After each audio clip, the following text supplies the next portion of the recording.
Oh, my mind's going 50 miles an hour. I'm trying not to cry. Stephanie Otero woke up to a phone call at 2 in the morning, hearing that her business was on fire. You drive down here and you just see it and instantly you just cry.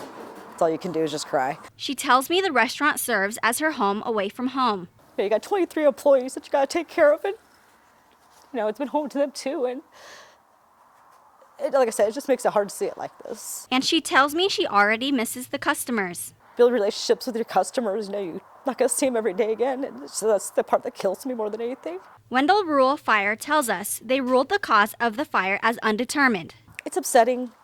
You kind of want to know how and why. But she tells me she appreciates the hard work they put in for her restaurant. They were honestly amazing. Like the Wendell PD and even the firefighters, a lot of them, they were some of our regulars, especially the Wendell PD, and just to see their faces and be like, I can't give you hell when you come in anymore. She tells me a positive part of this loss, seeing the community rally together.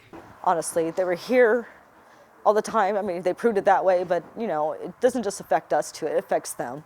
And says now it's just a waiting game. That's hard, just to sit here and just look at it the way it is, and you can't do anything. She says she hopes to see her regulars again. Hopefully we'll be built here soon again, and we can get them back in here and swap stories again, and like I said, it gives them sass and joke around them like we used to. Elenee Dao, KMVT Local 11 News.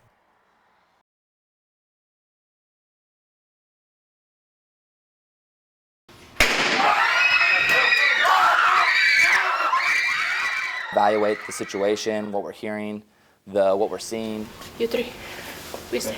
And just communicating with the team I was working in. Still an officer in training, Scott Campbell works with the Jerome City Police Department. It gives us a good perspective on, the chaos that goes with an active shooter. And we've been training multiple scenarios and how to handle it appropriately. Hey! So there's always eyes in every direction. Officers learn how to go in on an active shooter situation. Teaching them team movements, how to move through the hallways, and we're teaching them how to enter into the room. Let me check this one again here.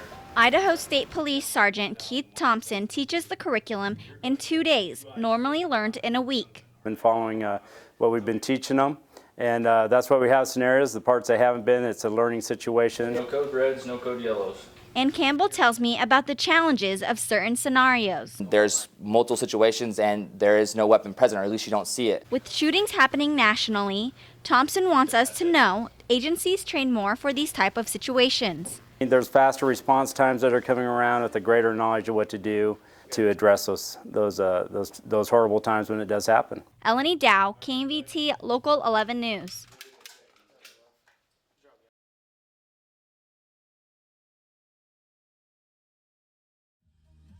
For almost 10 years, you would recognize this house on the corner of Polk and Filer.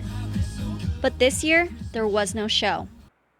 Plans changed in October. My father was involved in a serious accident, an explosion that burned 38% of his body. Since Mitch Sylvester drives back and forth from Twin Falls to Salt Lake City to see his dad, he didn't have time for the show. It's one of my favorite things to do, to carry on a tradition. A tradition he started in 2008. And I've had a lot of support from neighbors and friends that have come help me set up as well these last 2 years. The community noticed there was no lights show this year, and they wanted to help. And I did have offers from a lot of people to set the lights up, which I don't know if it would work out as easy with me not being here. So they sent him cards instead. But there was actually more cards than junk mail and bills, which really felt great to have support from people. With his 2 miles of extension cords and 50,000 lights, it takes about a month to put together. It's kind of sad to not be able to, spread that Christmas cheer as well as help out organizations that do a good job and that are in need. When the sun sets and the lights shined, the funds he raised would go to the Valley House homeless shelter. Last year, I believe we raised $2,500. And although he doesn't have lights this year, he plans to do them next year. Elenee Dao, KMVT News.